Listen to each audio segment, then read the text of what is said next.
When you're building any type of fitness momentum, the most dangerous number isn't how many miles you run or how many pounds you lift.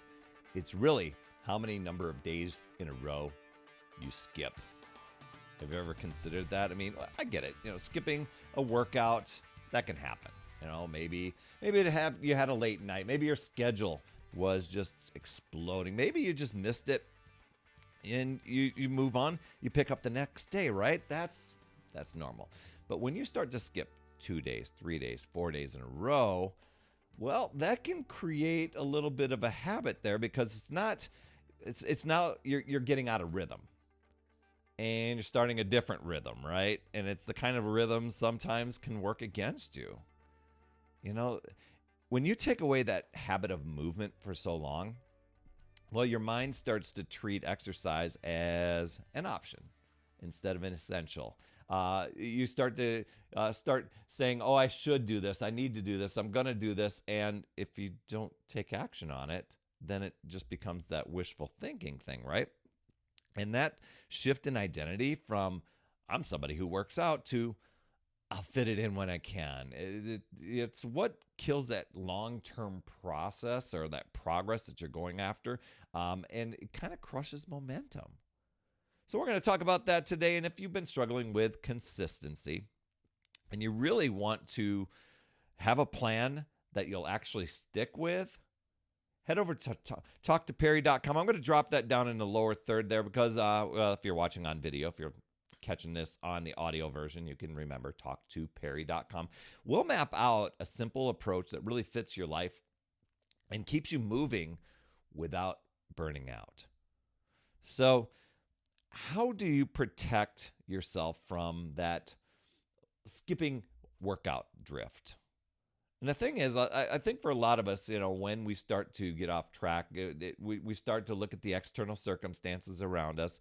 We tell ourselves, well, I'll get back to it, or I'll make up for it on the weekend, or I'll do doubles the next day, or whatever it is.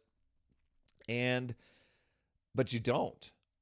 You start getting into that habit of making those promises. So I'm just going to give you a couple of ideas here to consider, to add into your plan for when those moments happen. Just be aware of them when they happen. So one is just to have a backup workout. I called it a no matter what plan because here was the deal. I realized when I was driving back and forth when I was driving back home, I typically wanted to work out after work because I was told myself I was not a morning person. So afternoon workouts was what I was going to do.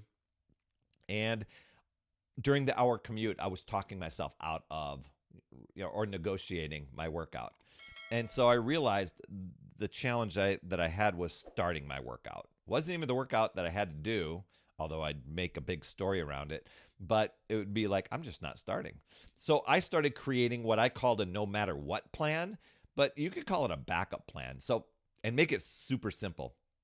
It means that it's something that you can do in 15 minutes or less. Okay. For me, all I wanted to do was get in and actually might have been going through the workout or the warm up and just committing to 15 minutes. Almost every time after I got the 15 minutes going, I would finish the rest of the workout. But if that's not the case for you, I mean, if you've got something else going on, you could just do 15 minutes that you can do anytime, anywhere. You don't have to get to a gym. You could do body weight squats. You could do push-ups. You could do planks. You could do a quick walk outside. The point is to not crush your personal record during those times. It's just keeping a promise to yourself that you will show up. That was the deal for me. I realized I was not showing up. I was not getting started. I was getting into the habit of talking myself out of it. So when you say that I'm showing up, I'm starting, that keeps your identity locked into place and it keeps your streak alive. Speaking of that, I think keeping a non-negotiable time is really, really important too. That was another deal for me. When I got home when I got home and I said I was going to get exercise done sometime that night, I was trying to figure out when I'm going to do it. So I'm like, oh, I got to get motivated first. And I would sit down and relax, and I would get into, an email thing, or I'd take care of the dogs or whatever. And over time, I would never get to the workout. Then I'm watching TV. Then I want to go to bed. Never got the workout in. So I realized I've got to make the time. I've got to pick a time. So while I resisted this is what I did after my hour commute, trying to talk myself out of it, right? I get home and I said, that's going to be my workout time. And I usually got home right around 4:30. So I'm going to work out at 4:30. Well, I'm trying to, my brain's going, well, gosh, you just had a long day at work. You just had a long commute. You've got to sit down and relax. I'm like, nope, I'm extending my work day. You're going to get your workout done right away. And that's what it was. I started creating a ritual to where I got home, I took care of the dogs, and then while they were outside doing their business, I got my workout clothes on. I fed the dog. Then I fed the dogs. Then I got into the gym, at least to do my non-negotiable. But most of the time it was to complete my workout, and I just did that. I'm like, I'm going to do this. I'm going to do it for the next 30 days. See if I even can stick with this. But my full intention was I'm committing. And so pick a time for you. A time of day that almost never changes. For some people, it might be right when you wake up. I was working with a client one time, and she was telling me how busy and chaotic her day was. And I said, well, when is the least chaotic time of your day? Well, the morning. I said, let's get your workout plan done in the morning. And then, of course, I can't. I need my sleep. I'm not a morning person. All the things. But I said, that's when you have the most control. Now, you're giving your power away saying, well, I need all this other stuff. But you say that you want some results. Let's test this out over the next 30 days. Setting those, I'm not a morning person, and all this other stuff aside, and just get up 15, 20 minutes earlier. And she started doing that. All of a sudden, day 1 became day 30, became day 90, became day 100. All of a sudden, we've got 200, 300 days in a row that she's showing up. So it's picking that time. For some people, it might be lunch. My sister does lunch, just takes lunch breaks. Just pick when it's a fixed anchor in your day, something that makes it harder to skip. Or even justify to skip. That's when you want to do it. You may want to lower the barrier. That might be an idea where you've where you've told yourself that I've got to do this full-blown 1-hour session, and if I show up for anything less, I don't count it. Rework that. You'll find that once you start, you'll often keep going. That's what happened to me. But even if you don't, you've got this, you're protecting the habit is what you're doing by showing up. And track your consistency. I know I wasn't a big fan of tracking, but you could use a simple app. You could use something on your watch. You could, just something that will help you stay motivated to keep going.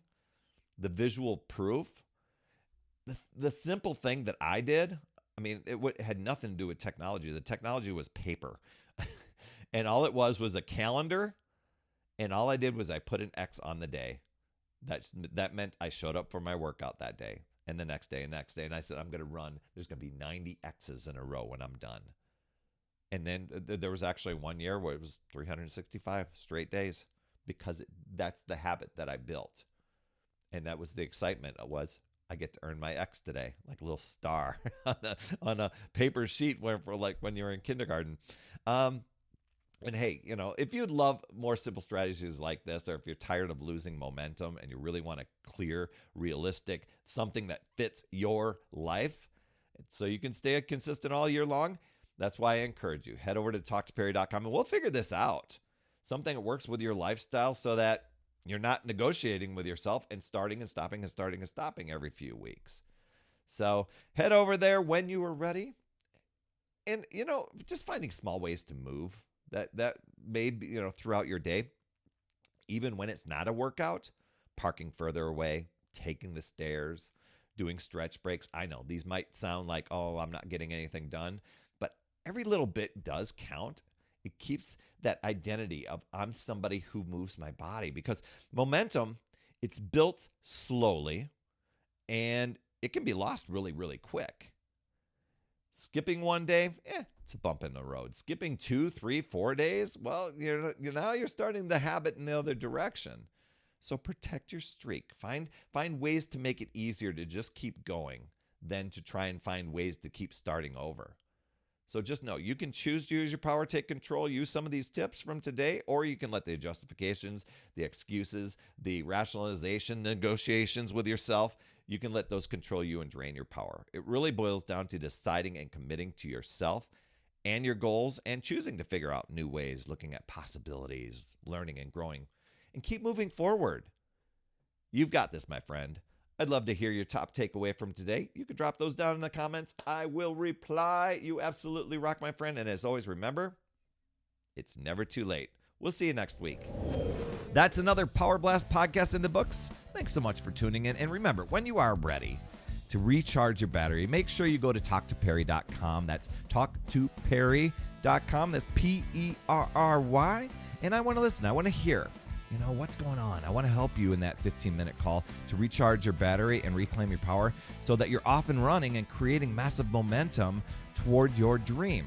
Also, every day, I am delivering more motivation, support, tips, and strategies inside my free community with amazing people like yourself.